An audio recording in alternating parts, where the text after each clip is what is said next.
This exercise video set is going to demonstrate the basic set of ankle exercises that you do during the rehabilitation of injury. As you see in the position, keep the knees bent, foot flat, keep your knees closer to each other, and start with the first exercise, which is your heel lift. Right? Keeping the feet in neutral position, lift your heel up and down 10 times. Exercise number 2 is now going to be your toe lifting. Now stay in the same position with your knees bent. Try to lift your toes all the way up, all the way down, keeping your foot in the neutral position. Exercise number 3, keep your legs in a Y position or a V position, right? With both the legs bent. Now keeping the legs in the Y position or the V position, lift your heel up and down to work the outer aspect of the ankle.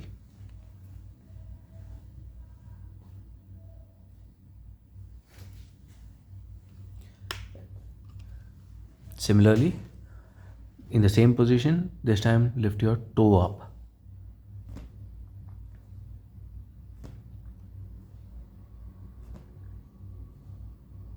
Super. That's the first 4 exercise, concentrating predominantly on your basic range of movement of the ankle. Now challenging it slightly with the stability factor, keeping your knees bent, foot flat, lift your hip up and then lift your heel up and down 10 times. Continue to keep the hip retained up so that the weight of transfer goes up on the shin and it works more with the stability of the muscle. Similarly, lift your toes up, lift your hip up and then lift your toes up to put weight on the base of the heel.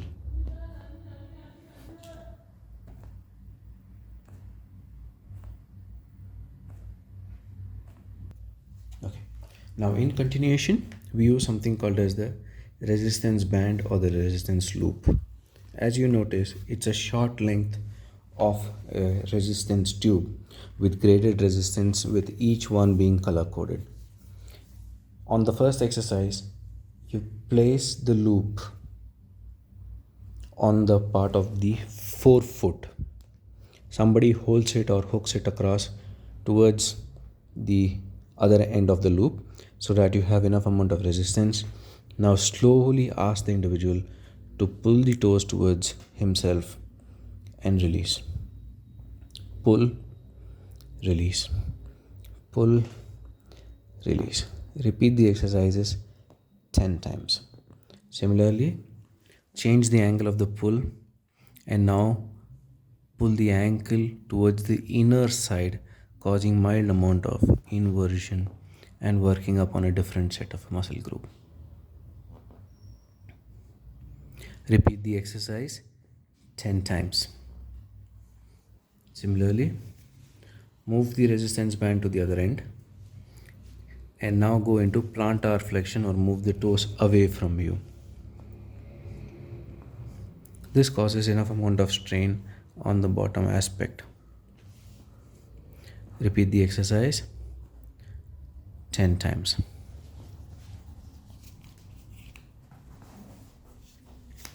Loop the band across to the other leg. Continue holding to stabilize or without any external support. Move the foot towards the outer aspect, causing a part of eversion. Thereby you're covering up all 4 angles. First is towards you, second one is inward, third one is away from you, and the fourth one is again outwards. These 4 exercises predominantly constitute to the basic set of resistance band exercises using a resistance loop or a resistance band. The next exercise is going to work more on the forefoot and the midfoot and causing good enough amount of contraction on the plantar fascia and on the dorsifascia. Keep the foot as indicated here with the foot flat, knees bent, and start curling your toes inward and release it. Curl the toes inwards, release, inwards, release. Repeat the exercise 10 times. On your next exercise, you spread the toes out, bring them closer to each other. Spread the toes out, bring them closer to each other. So what you're doing is spreading them wide, bringing them close. Spreading it wide, bringing it close. Repeat the exercise 10 times. On your next exercise, use a pencil or a pen. Place the pencil in between the first two toes. Ask the individual to squeeze the pencil and release. Squeeze, release. Squeeze, release. Change. Squeeze, release. Squeeze, release. Change. Squeeze, release. Squeeze, release. Squeeze, release. Change. Squeeze, release. Squeeze, release. Squeeze, release. This predominantly ensures that it also works on the proprioception and starts working on the basic set of your ankle mobility and a part of the isometric strengthening exercise. Repeat all exercises 10 times each, 2 times a day. Thank you.